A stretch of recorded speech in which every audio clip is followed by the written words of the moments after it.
we just finished Conan miniseries. It was very small. I don't know if it was published along some toys or something. And Dark Horse and Star Wars. We did a new series based on a trade book. I don't remember the name of the Coruscant warriors or something. Okay. So, well, doing Star Wars must be kind of cool. Yeah. I mean, did you actually get any time to do it, or was this a deadline job? It was very cool, but unfortunately, it wasn't with those established characters. It was characters from the Jedi pantheon 1,000 years before Han Solo and Luke Skywalker. All right, and so the other Dark Horse projects are which? The Conan miniseries, and the He-Man, the Masters of the Universe. No, I didn't even realize they were doing a Masters of the Universe. Okay. I mean, do you know what the breadth of their project is there? I mean, is that a permanent license? Yes, a permanent license there, starting doing along with the toys. It's a mini book, it's a mini comic book, and fully colored, and it comes along with the action figures from Mattel, I guess. Masters of the Universe is one of those amazing things. Like, you know, the comics are really popular. If someone had told me in 1985, when the whole thing came out, that this is going to be around for 30 or 40 years, well, I would have only proved how bad I was at predicting anything, because it doesn't make any, you know, like you must be kidding, you know. But it is stunning what kind of legs that those characters have. I mean, and Masters of the Universe. I mean, the comic books, which literally everybody was treating like garbage for a decade. It was Marvel. Well, DC put out a 3-issue series, then Marvel put out a 12-issue series, and the DC series was like, okay, let's, you know, do we need any toilet paper or something? I mean, it was like they were all over the place. Nobody cared.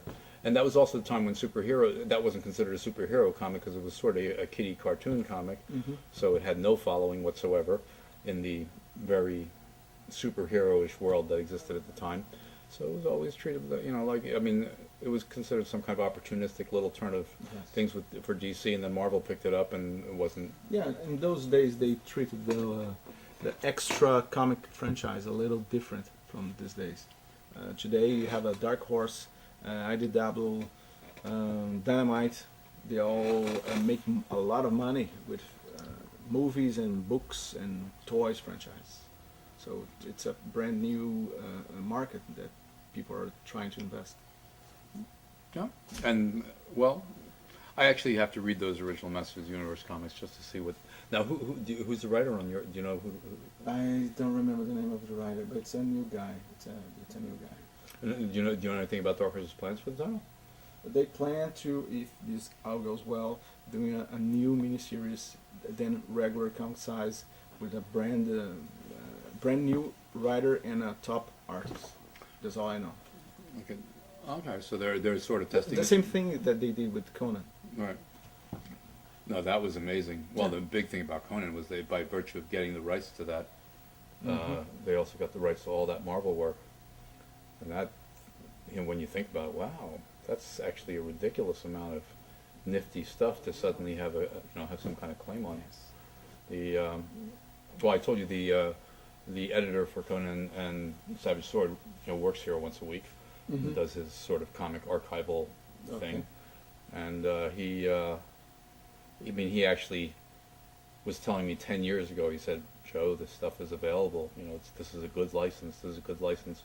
Unfortunately, I'm not a big Robert E. Howard fan.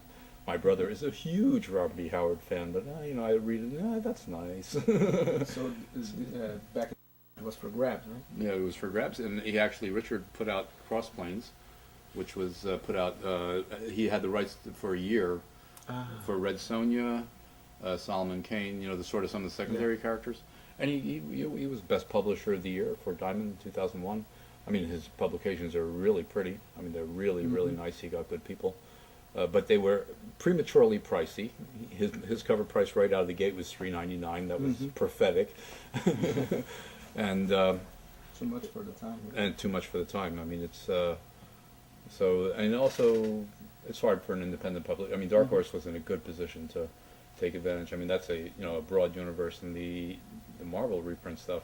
I mean, I hadn't thought of it at the time, but that's a formidable body of work by this I time. think this the new publishers these days, mostly Dark Horse, they get this movie franchise and stuff, and they made it like its own. Right. So you cannot see Star Wars without Dark Horse. But I am surprised though that Dark Horse let Red Sonja go. I don't know what happened. We didn't do anything with them at the time, so we're doing now Red Sonja for Dynamite, and they're doing very well. And so at some point, Dark Horse and Dynamite can have their company crossover Yeah, to have crossover. Conan and Red Sonja get back together Something like again. that. Something like that. I mean, that has to happen. Yeah, that would be funny. Probably Nick will talk with Mike Richards and see What how it happens. goes. Now, the funny thing about that is it makes you think, okay, but since Conan and Red Sonja did actually meet in the comic book, Conan 241 to 243, Yes, the Dark Horse will probably, who has the rights, to reprint good a question. Conan Red Sonja comic book? but they already published that. Oh, they did? I think so. Oh, okay. So I think they published like 3 or 4 trades that included collecting the. Red Sonja stories? Yeah, I think so. But on the comic book, on the Conan stories. On the Conan stories, Yeah, but with yeah. Red Sonja as a character. Yes. That's actually all right. So that's It's a gray area because Sonia actually appeared on the Robert Howard stories of Conan. right. So who gets the right? Who gets? Yeah. It's a Conan story. It's not a Red Sonja story. When they would have had, they would have had to reprint. Like, I mean, if they reprinted the Barry Smith stories, they would have had to Yes, reprint 23 and they did. 24. Wow.